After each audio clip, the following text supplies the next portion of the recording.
یہ تاریخ کا مکروہ اور سیاہ ترین دھندا ہے جو انہوں نے کیا ہے، واردات ڈالی ہے۔ آج میں اس باریک واردات سے اٹھانا چاہتا ہوں۔ تو اب محبت اور مودت اہل بیت اہل سنت والجماعت کے ایمان کا حصہ ہے، جو نصوص قرآنیہ، احادیث صحیحہ اور سنت ثابتہ نبویہ سے ثابت ہے۔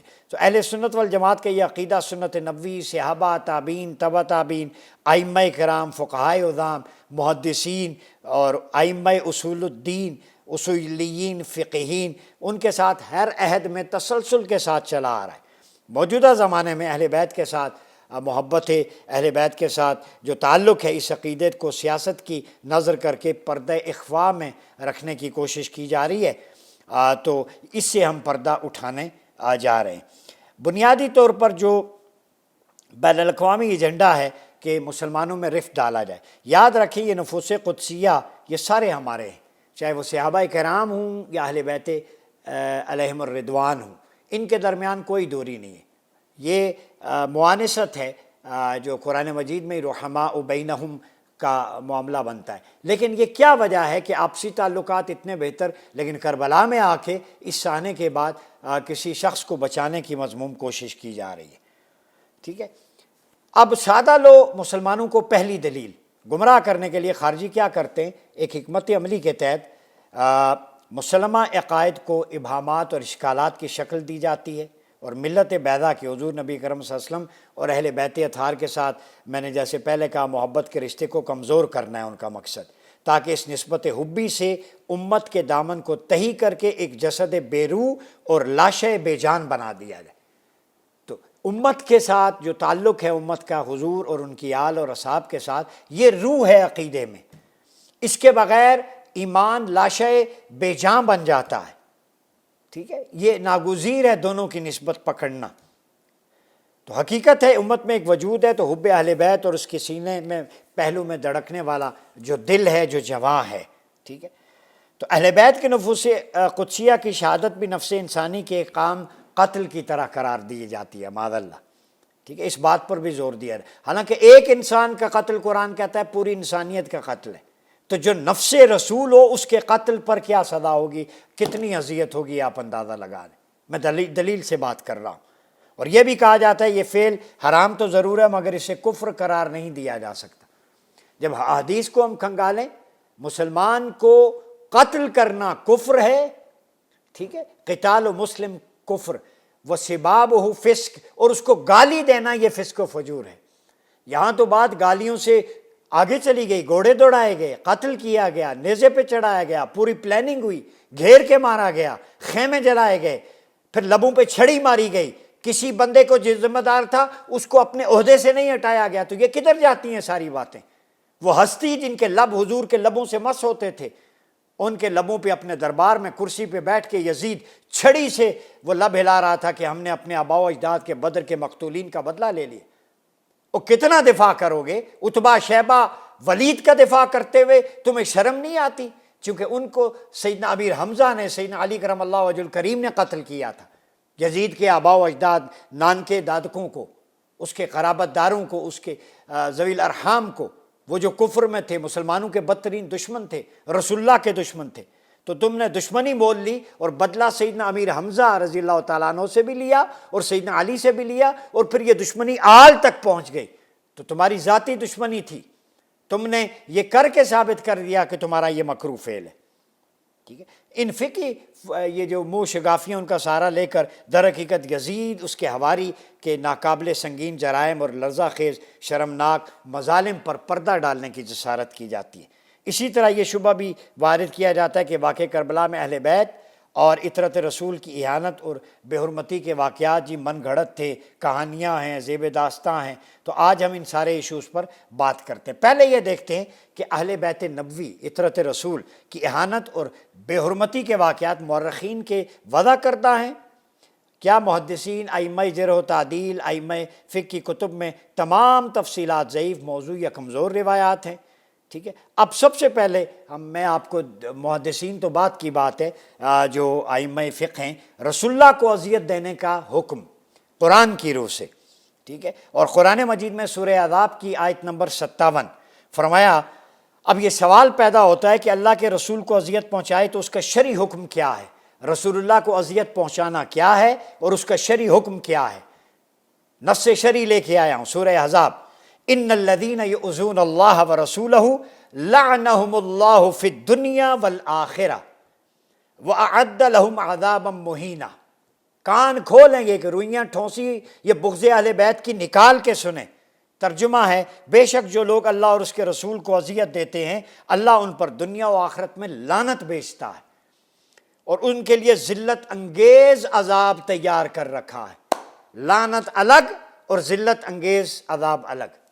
اب جو عدم جواز کے لعنت جو لوگ قائل ہیں، میں ان سے ذرا درد دل رکھتے ہوئے پوچھتا ہوں جو اللہ اور اس کے رسول کو اذیت دیتے ہیں، کیا امام علی مقام کا سر انور نیزے کی نوک پہ بلند کرنا، جسم اطہر پہ گھوڑے دوڑانا، ہونٹوں پہ لاٹھی مارنا، کیا یہ اذیت رسول نہیں ہے؟ وہ حسین جو زمین پہ گرتے، رسول اللہ صلی اللہ علیہ وسلم دیکھتے کہ وہ رو رہے ہیں، روایات میں آتا ہے، تو آپ زمین پہ مکہ بنا کر اس کو مار کے کہتے اضربت حسینن، کیا تو نے میرے حسین کو مارا ہے؟ عبداللہ ابن عمر گواہ ہیں، فرمایا یا رسول اللہ اتنی محبت؟ فرمایا حسین روتا ہے، روتا ہوا گھر جائے گا تو فاطمہ روئے گی، فاطمہ روتی ہے تو اللہ کا عرش ہل جاتا ہے، اتنی محبت ہے۔ اور پھر ان کے گال مبارک سے اپنے دست اقدس سے مٹی جھاڑی گود میں اٹھا لی، گلیوں میں ساتھ کھلتے ان لوگ، تو یہ اذیت رسول نہیں ہے؟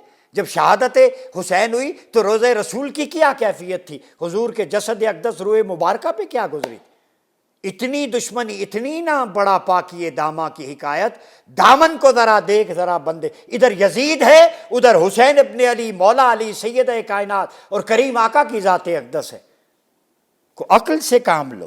تو اگر کسی نے رسول اللہ کو اذیت پہنچائی تو اللہ نے اس اذیت کو اپنی اذیت کے ساتھ منسوب کر دیا۔ حضور کو اذیت پہنچانا اللہ کو اذیت پہنچانا ہے، تو گویا انہیں اللہ کو اذیت پہنچائی، تو اللہ تعالیٰ نے معمولی معاملات میں بھی اپنے رسول کو اذیت پہنچانے سے منع کیا ہے۔ میرے حبیب کو تنگ نہ کرو، اذیت نہ پہنچاؤ۔ یہ امر غور طلب ہے کہ اللہ کو براہ راست اذیت پہنچانا ممکن نہیں ہے۔ اللہ رب العزت کی ذات ایسے احساسات سے پاک ہے۔ آپ سمجھتے ہیں اذیت تو رسول اللہ صلی اللہ علیہ وسلم کو پہنچ سکتی ہے، تو اللہ جسے اللہ رب العزت اپنی اذیت قرار دیتا ہے، جیسے رسول اللہ کی اطاعت اللہ کی اطاعت، رسول اللہ سے محبت اللہ سے محبت، رسول کی حرمت اللہ کی حرمت، رسول اللہ صلی اللہ علیہ وسلم کی نافرمانی اللہ کی نافرمانی، اسی طرح آپ صلی اللہ علیہ وسلم کو اذیت پہنچانا دراصل اللہ کو اذیت پہنچانا۔ یہ نصوص قرآنی کی میں تشریح بتا رہا ہوں۔ تو علامہ ابن تیمیہ جیسا مفکر اپنی کتاب الصارم المسلول میں مذکورہ آیت کی تفسیر میں لکھتے ہیں کہ جامع اور شستہ انداز میں ازر رسول صلی اللہ علیہ وسلم فقط از اللہ کا عنوان قائم کیا۔ تو امام ابن تیمیہ لکھتے ہیں کہ اللہ نے حضور کی اذیت کو اپنی اذیت کے ساتھ متصل یعنی ملا کے بیان کیا، جس طرح آپ کی اطاعت کو اپنی اطاعت قرار دیا، جس طرح آپ کو اذیت دی اس نے اللہ کو اذیت دی۔ یہ بات منصوص ہے کہ جو اللہ کو اذیت دیتا ہے وہ کافر ہے۔ کر لیں بات۔ تو علامہ ابن تیمیہ مزید اس کو واضح کرتے ہیں، اس تصور کو وہ لکھتے ہیں، اللہ کی عزت و حرمت اور رسول کی عزت و حرمت کی جہت ایک ہی جہت ہے۔ امام ابن تیمیہ کی مان لیں، جس نے رسول اللہ کو تکلیف اور اذیت دی اس نے اللہ کو تکلیف اور اذیت دی، جس نے آپ کی اطاعت کی اس نے اللہ کی اطاعت کی، کیونکہ امت کی وساطت اور وسیلے کے بغیر ہرگز اللہ کو نہیں پہنچ سکتی۔ تو اب اس سے کیا ثابت ہوتا ہے کہ جب اللہ اور اس کے رسول صلی اللہ علیہ وسلم کے حقوق ایک ہے، جس نے خانوادہ رسول کو اذیت پہنچائی اس نے رسول اللہ کو اذیت دی، اور رسول اللہ کو اذیت دینا دراصل حقیقت اللہ کو اذیت دینا ہے، اور اذیت خدا کفر ہے۔ تو نواسہ رسول صلی اللہ علیہ وسلم کو اذیت دی، صرف اذیت نہیں، قتل کیا، بے حرمتی کی، سارا کچھ، یہ اذیت کس کو ہے؟ رسول اللہ کو۔ اور رسول اللہ کو اذیت دینا اللہ کو اذیت دینا ہے، اور اللہ کو اذیت دینا یہ کفر ہے۔ یہ قرآن سے ثابت ہے، سورہ احزاب ورس نمبر 57، اور اس پہ فتویٰ الصارم المسلول کی روشنی میں امام ابن تیمیہ نے مورد تصدیق ثبت کر دی۔ دنیا و آخرت میں لعنت۔ اب منہ چھپاتے پھریں وہ کیڑے جو لعنت سے کتراتے ہیں۔ میں لعنت نہ کروں تو اور کیا کروں؟ یزید لعین ہے، ملعون ہے، ٹھیک ہے، اور اللہ نے اس پر دنیا میں لعنت کی اور آخرت میں لعنت کی جو اذیت پہنچاتا ہے، جبکہ ذلت انگیز عذاب اس کے علاوہ ہے جو آگے ہوگا۔ تو مذکورہ آیت میں وَعَدَّ لَهُمْ کے الفاظ بذات خود تاکید ہیں، علماء بیٹھیں سنیں، جب کسی کی معمولی خطا پر زبر و توجیح اور تعدیب کرنا مقصود ہو تو اسے ہلکی پھلکی سزا دی جاتی یا صرف تنبیہ کیا جاتا ہے، جبکہ قرآن و حدیث میں متعدد مثالیں ہیں کہ لیکن جو عذاب پوری تیاری کے بعد دیا جائے تو اس کے اثرات اور نقوش انمٹ ہوتے ہیں۔ یہی وجہ ہے کہ اللہ نے اپنے حبیب مکرم صلی اللہ علیہ وسلم کو اذیت دینے کے لیے پہلے ہی عذاب تیار کر رکھا ہے، اور یہ بات صرف عذاب تک ختم نہیں ہوتی، مزید تاکید فرمائی وہ عذاب مبین ہے جو ذلت و رسوائی اور رذالت و حقارت کی پستیوں میں گرانے والا ہے۔ پھر عذاب کی قسمیں، عذاب عظیم ہے، علیم ہے، مبین ہے۔ اس جرم کے قسم کے جرم میں انسان کا عذاب جہنم کا سزاوار ٹھہرتا ہے، ٹھیک ہے۔ عذاب عظیم یہ کافروں اور غیر کافروں دونوں کے لیے، اس میں ظالم، فاسق، جھوٹے، ہر قسم کے مجرم ہیں۔ وَلَهُمْ عَذَابٌ عَلِيمٌ سورہ آرم مائدہ میں ہے، وَلَهُمْ فِي الْآخِرَةِ عَذَابٌ عَظِيمٌ۔ عذاب علیم یہ دردناک عذاب ہے، یہ عام طور پر غیر کافروں کے لیے ہوتا ہے، اگرچہ کافروں کے لیے بھی ہے۔ سورہ بقرہ میں وَلَهُمْ عَذَابٌ عَلِيمٌ بِمَا كَانُوا يَكْذِبُونَ، ایک اور مقام پر ہے وَلِلْكَافِرِينَ عَذَابٌ عَلِيمٌ۔ عذاب مبین جو ہے اس کی شدت اس سے بھی زیادہ بڑھانا، ایکسٹریم ٹرائل، تو عذاب مبین آتا ہے۔ عذاب مبین بڑی تکلیف دہ، اذیت اور ذلت انگیز سزا ہے جو مجرم کو ہر جگہ ذلیل و خوار کر کے رکھ دے۔ عذاب مبین، آپ اندازہ لگائیں یزید آج خوار ہے یا نہیں ہے؟ کسی ماں کو کہیں نا بیٹے کا نام یزید رکھے اور مقابلے میں کہیں حسین رکھے تو کیا چوائس دے ہوئے؟ تو پتہ چلا قتل ہو کے قیامت تک دل و ذہن پہ جس کی حکمرانی ہے اسے حسین ابن علی کہتے ہیں، ظاہری طور پر فتح پا کے قیامت تک جو ذلت اور ملامت کی علامت بن گیا اسے یزید کہتے ہیں۔ تو اسی لیے کہتے ہیں ہم امام پاک علیہ السلام اور یزید پلید، آپ بات سمجھ رہے ہیں؟ تو دوسروں کو بھی عبرت، تو عبرت بن گیا نشان عبرت۔ تو عذاب مبین کا لفظ صرف کفر و شرک مرتکب کفار اور مشرکین کے لیے آتا ہے، تو یہ الفاظ شرک اور کفر سے کم درجے کے لیے قرآن مجید میں نہیں آئے، تو چنانچہ حضور کو اذیت دینے والا عذاب مبین کا مستحق ہو کر کفار اور مشرکین کے زمرے میں آ جاتا ہے۔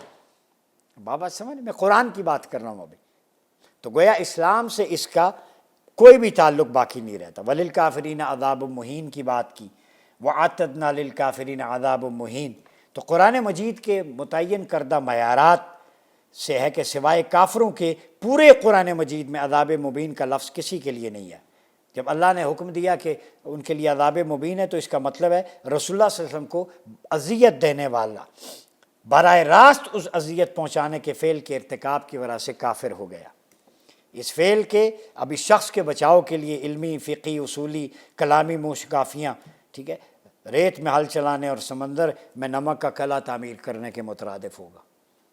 تو اس تناظر میں شہادت امام حسین علیہ السلام کو نفس انسانی کے قتل کے حکم کے زمرے میں شمار نہیں کیا جائے گا، بلکہ اسے رسول اللہ کو اذیت دینے اور اذیت پہنچانے کے حکم میں شمار کر کے شرعی حکم لگایا جائے گا۔ عام انسان کا قتل اور ہے، اس کی سزا اور ہے، نفس رسول کی امام پاک کے قتل کی سزا اور ہے۔ اور عام مومنین کو اذیت دینا، رسول اللہ کو اذیت دینا فرق ہے۔ والذین یؤذون المؤمنین والمؤمنات بغیر ما اکتسبوا فقد احتملوا بہتانا واثما مبینا، سورہ احزاب میں ہے عام مومنین کو اذیت دینا، کہ جو لوگ مومن مردوں عورتوں کو اذیت دیتے ہیں بغیر اس کے کہ انہوں نے کچھ خطا کی ہو تو انہوں نے بہتان اور کھلے گناہ کا بوجھ اپنے سر لیے۔ اب یہاں پہ وہ والی سرزنش نہیں ہے جو رسول اللہ کو اذیت دینے والی۔ تو پہلی آیت میں رسول اللہ کو اذیت دیتے ہیں ان کے لیے عذاب مبین ہے، دنیا و آخرت میں انہیں کافر و ملعون قرار دیا گیا۔ اگلی آیت میں فرمایا جو مومنوں کو اذیت دے وہ بڑے بہتان اور گناہ کبیرہ کا ارتکاب کرتا ہے، کہ جس ہستی کی بیعت، اطاعت اور محبت کسی کو ایمان کی دولت سے مالا مال ہونے اور شرف یاب ہونے کا شرف حاصل کرے، جو ایمان کا منبع و سرچشمہ مصدر و ماخذ ہے، وہ اس عظیم ہستی آپ صلی اللہ علیہ وسلم کو خواہ براہ راست اذیت دیتا ہو، خواہ رسول اللہ کی ذات کی نسبت سے اہل بیت کو اذیت دیتا ہو، اسے عذاب و مہین سے کیسے بری کیا جا سکتا ہے؟ بات سمجھ گئے؟ تو مومنوں کی الگ ہے، ان کی الگ ہے۔ تو دونوں آیت کا فرق واضح ہے۔ آپ صلی اللہ علیہ وسلم کی بات ہے تو اس پہ لعنت ہے، جس نے آپ کو اذیت دی دردناک عذاب ہے۔ یہ فرق عقیدے اور شرعی حکم کے باب میں قطعی فیصلہ ہے۔ یہ فرق جو ہے اس کی وجہ سے یہاں رسول اللہ کو اذیت دینے والے کے لیے دنیا و آخرت میں لعنت بھی ہے، ٹھیک ہے. اب علامہ ابن تیمیہ دونوں میں فرق کرتے ہیں. عام مومن کو اذیت اور رسول اللہ کو. وہ سورہ عذاب کی روشنی میں امام ابن تیمیہ لکھتے ہیں کہ اللہ اور اس کے رسول کی اذیت اور اہل ایمان کی اذیت میں قرآن نے فرق بیان کیے. امام ابن تیمیہ کی سنیں. اہل ایمان کی اذا پر کہا اس جرم نے جھوٹ اور سری گناہ کا بوجھ لیا، اور جبکہ اذیت رسول پہ کہا ہے کہ دنیا و آخرت میں لعنت اس کے لیے ذلیل اور رسوا کرنے کا عذاب ہے. اس سے یہ واضح ہو گیا کہ اہل ایمان کو ایذا دینا کبھی گناہ کبیرہ میں شمار ہوتا ہے اور اس میں سزا کوڑے مارتا ہے، جبکہ اس سے بڑا جرم صرف کفر ہی ہے. تو فرق واضح ہے، سب ایک نہیں رکھتے. ام المومنین سیدہ عائشہ صدیقہ رضی اللہ تعالی عنہا، آپ کو اگر دیکھیں تو آپ صلی اللہ علیہ وسلم کو اذیت دینے کے حوالے سے سیدہ عائشہ کو اس پہ قرآن کا حکم کیا ہے. ایک واقعہ ہے قرآن میں کہ اس واقعے میں بھی رسول اللہ کو اذیت پہنچی، اس کا حکم الگ الفاظ میں قرآن میں بیان کیا ہے، اور یہ سورہ نور میں ہے. آپ کو یاد ہے ام المومنین سیدہ عائشہ صدیقہ پر واقعی ایک تہمت لگی تھی، ٹھیک ہے، اور اس پہ اللہ رب العزت اس کو انڈوس کر رہے ہیں، گواہی دے رہے ہیں پاک دامنی کی، طہارت کی، حرم رسول کی. فرمایا ان الذین یرمون المحصنات الغافلات المؤمنات لعنوا فی الدنیا والآخرہ ولہم عذاب عظیم، کہ جو لوگ ان پارسا مومن عورتوں پر جو برائی کے تصور سے بھی بے خبر اور ناآشنا ہیں، قربان سیدہ عائشہ آپ کی عظمت پر، ایسی تہمت لگائے وہ دنیا و آخرت دونوں جہانوں میں ملعون ہیں اور ان کے لیے زبردست عذاب ہے. تو اب عبر و عاض الامہ ترجمان القرآن سیدنا عبداللہ ابن عباس رضی اللہ عنہ اس کا شان نزول بیان کرتے ہیں. انما کان ھذا فی عائشہ رضی اللہ تعالی عنہا خاصۃ. مجموع الفتاوی امام ابن تیمیہ نے اس کو کوٹ کی ہے. یہ آیت خصوصیت کے ساتھ سیدہ عائشہ کی شان میں نازل ہوئی. جب تہمت لگانے جو ہے وہ کی اذیت ازواج رسول یا سیدہ عائشہ کے لیے آئی تو قرآن نے کیا الفاظ استعمال کیے؟ لعنوا فی الدنیا والآخرہ، دنیا و آخرت میں دونوں جہانوں میں لعنت. صرف تہمت لگائی. تو یعنی جو لوگ برائی کے تصور سے بھی ناآشنا پارسا عورتوں پر، مومن عورتوں پر تہمت لگائیں، وہ دنیا و آخرت میں ملعون ہیں، ان پر دنیا و آخرت میں لعنت کر دی. کیوں؟ کہ یہ معاملہ رسول اللہ کی ازواج یعنی حرم رسول کا ہے. تو جس طرح سیدہ عائشہ پر تہمت یہ معاملہ حرم رسول کا ہے، یہ لعنت ہے، کفر کا ارتکاب ہے، اسی طرح قتل امام علی مقام یہ معاملہ مصطفیٰ کی ذریت کا ہے. تو لہذا فرق سمجھیں، ٹھیک ہے. اب دونوں کو اگر ملا کے ہم دیکھیں تو یہ خلاصہ یہ نکلتا ہے کہ دونوں واقعات میں ملعون بھی ہیں. تو اس سے اندازہ لگائیں کہ حضور کی ازواج امہات المومنین کے لیے کتنی اہمیت ہے. تو یعنی نفس رسول، ذات رسول اور عطرت رسول کو اذیت دینے پر اللہ تعالیٰ کی شدت کا کیا عالم ہوگا، اندازہ لگائیں آپ، ٹھیک ہے. تو امام علی مقام کا قتل عام انسانوں کی نسبت نہیں ہے.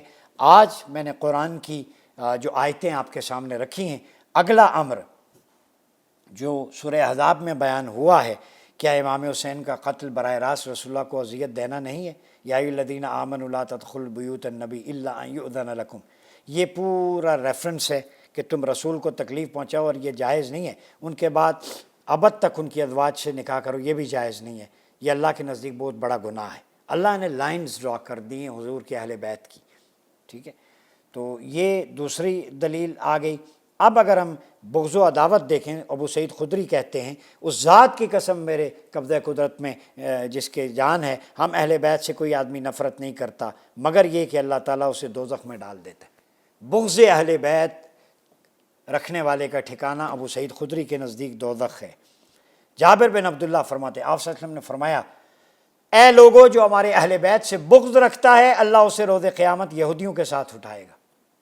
ناسبی اور خارجی ہو، اپنا ٹھکانہ جان لو. جو یزید کے حواری اور اس کو بچانے کی کوشش، تمہارا ٹھکانہ یہودیوں کے ساتھ ہوگا روز محشر. میں نے عرض کیا یا رسول اللہ اگرچہ وہ نماز روزے کا ہی پابند کیوں نہ ہو، آج نماز روزہ پڑھ کے تو کرتے. عبد الرحمن ابن ملجم قاری نہیں تھا، شمر اذانیں نہیں دیتا تھا کربلا میں، اس دیوار کے پیچھے نہیں چھپتے. وہ صحابہ نے مسئلہ ہی حل کر دیا. آپ نے فرمایا ہاں اگرچہ وہ نماز روزے کا پابند کیوں نہ ہو اور خود کو مسلمان تصور کرتا. بات ختم ہو گئی جی.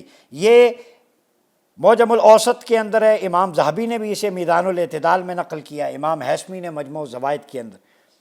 اور یہ فرمایا کہ نماز روزہ حج و زکوٰۃ تمہارے پاس سب کچھ ہے، اسلام کا سارا سٹرکچر تم اپنائے، حلیہ بھی ظاہری۔ اگر بغض اہل بیت ہے تو تمہارا ٹھکانہ یہودیوں کے ساتھ ہوگا۔ اسی طرح امام حسن المجتبیٰ علیہ السلام نے ابن خدیج سے فرمایا کہ ابن خدیج ہم اہل بیت کے بغض سے بچو، کیونکہ رسول اللہ نے فرمایا ہم اہل بیت سے کوئی بغض نہیں رکھتا اور حسد نہیں کرتا، مگر یہ کہ قیامت کے دن اسے آگ کے چابکوں سے حوض کوثر سے دھتکار دیا جائے گا۔ حوض کوثر سے گرفتاریاں جن کی ہوں گی وہ وہی ہوں گے جن کے دل میں اہل بیت کا بغض ہوگا، اگرچہ وہ قرآن کے حامل ہوں، اذانیں دیتے رہیں، نماز پڑھتے رہیں، تکبیرات کہتے رہیں، اسے آگ کے چابک لے کر فرشتے حوض کوثر سے حضور کے جام سے دور کریں گے۔ یا رسول اللہ، آپ کے بعد آپ کی اولاد کے ساتھ جو انہوں نے سلوک کیا یہ اس قابل نہیں کہ حوض کوثر عطا کیا جائے، ان کا ٹھکانہ یہودیوں کے ساتھ ہے۔ یہ امام حسن المجتبیٰ کی مانوں، ابو سعید خدری کی مانی، رسول اللہ کی مانوں، آپ بتائیں۔ امام حسین سے محبت، آپ علیہ الصلوۃ والسلام، آپ صلی اللہ علیہ وسلم سجدہ فرما رہے تھے، عبداللہ بن مسعود رضی اللہ تعالیٰ عنہ کی روایت ہے، اور روایت اتنی تگڑی ہے آپ اندازہ لگائیں۔ النسائی نے سنن الکبریٰ میں، کتاب المناقب فضائل حسن حسین میں نقل کیا، ابن خزیمہ نے صحیح میں، ابن شیبہ نے مصنف میں، بزار نے مسند میں، ابن حبان نے صحیح میں، پھر ابو یعلا نے اپنی مسند میں، طبرانی نے معجم الاوسط کے اندر، انبار لگے ہیں طرق کے حدیث کے۔ آپ تشریف لائے مسجد میں، سجدے میں گئے تو حسنین کریمین آپ کی پشت مبارک پر سوار ہو گئے۔ جب لوگوں نے انہیں روکنا چاہا تو آپ نے لوگوں کو اشارے سے منع فرما دیا، چھوڑ دو، سوار ہونے دو۔ جب آپ نماز ادا کر چکے تو آپ صلی اللہ علیہ وسلم نے دونوں کو اپنی گود میں لے لی، سجدے کی طوالت کی روایت۔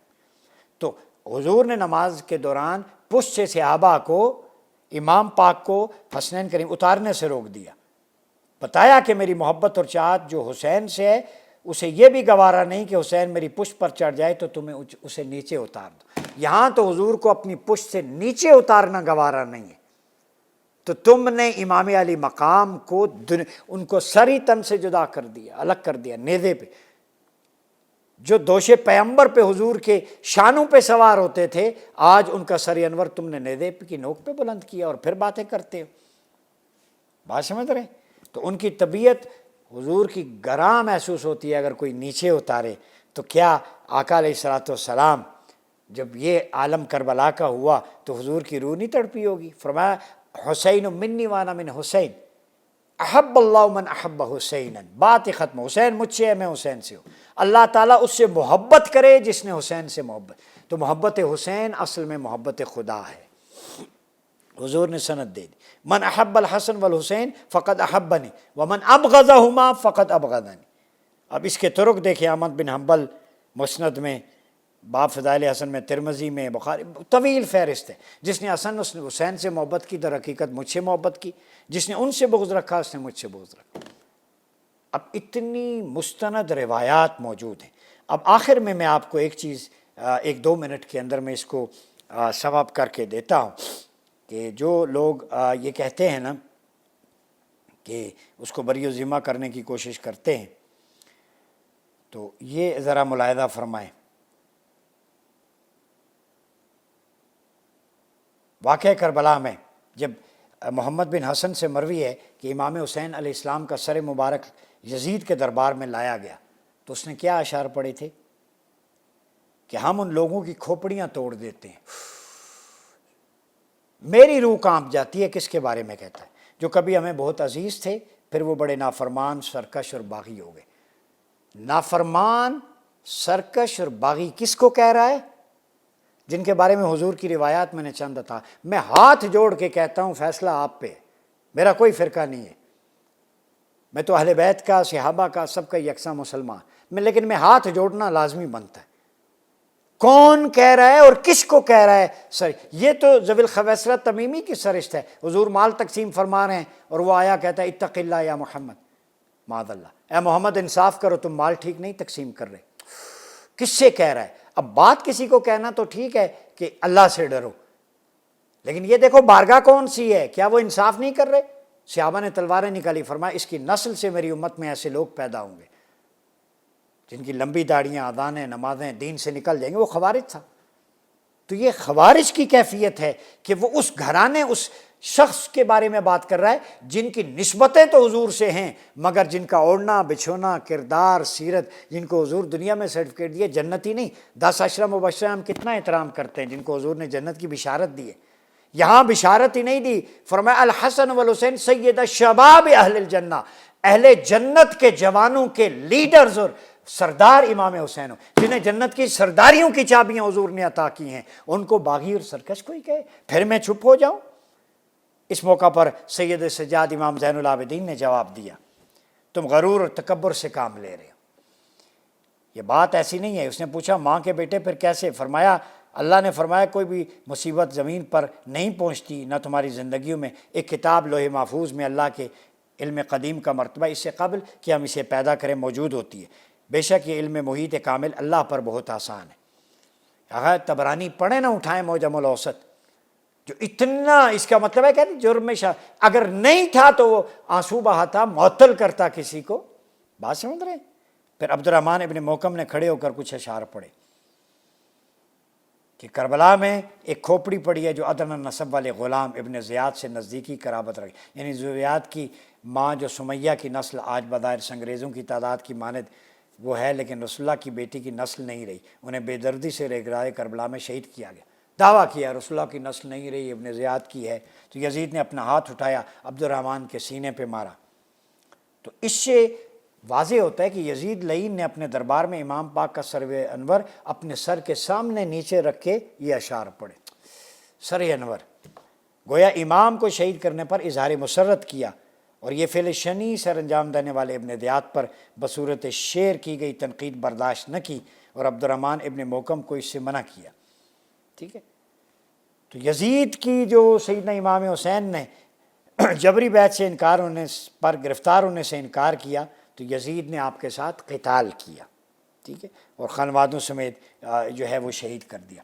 اب یہاں پر جو ہے اکثر محدثین وہ یہ لکھتے ہیں کہ ریگزار کربلا میں جو کچھ ہوا اس کے بعد بڑے دربار میں توہین جو کی اس نے، امام احمد بن حنبل، امام بخاری انس بن مالک سے روایت کرتے ہیں، امام بخاری نے کتاب المناقب اٹھائیں، امام بخاری پڑھنے والوں، آپ فرماتے ہیں آخری روایت دے رہا ہوں، امام پاک کا سر مبارک تشت میں رکھ کر عبید اللہ بن زیاد کے سامنے لایا گیا تو امام علی مقام کے سر مبارک اور روئے تاباں کو چھڑی سے کچوکے دینے لگا اور آپ کے حسن جمال کے بارے میں نکتہ چینی ہرزہ سرائی کرنے لگا، تو حضرت انس رضی اللہ تعالیٰ نے فرمایا وہ رسول اللہ سے سب سے زیادہ مشابہت رکھتے تھے، امام علی مقام کے بارے میں آپ نے سیدنا انس نے گواہی دی، ٹھیک ہے، آپ کہہ رہے ہیں کہ اس کو بری و ذمہ قرار دیا جائے، کتنی نادانی کی بات ہے۔ اگلے لیکچر میں سمجھتا ہوں آج وقت بہت ہو گیا، میں تمام ائمہ و محدثین کے حوالے دے کر آج کچھ تمہید باندھنی تھی کہ یہ اس کا پس منظر کیا ہے، لیکن یزید کے کفر اور لعنت پر اگلے اس میں ہم انشاءاللہ ڈیٹیل سے بیان کریں گے منڈے کو انشاءاللہ، کہ یزید ملعون بھی ہے کافر بھی ہے، اس کی جرح کریں گے اور آپ کی گرد ذہنوں پہ چھٹی ہوئی دور کر دیں گے، تاکہ قیامت کے دن اللہ سے دعا ہے کہ اگر کوئی یزید کا طرفدار ہے تو رہے، مولا ہمیں امام حسین علیہ السلام کی قیادت میں ان کے لشکر میں شامل فرمانا، اہل بیت صحابہ کرام علیہم الرضوان کے لشکر میں شامل فرمانا، یہی ایمان کا اصل ہے۔ اجازت دیجیے، اللہ حافظ۔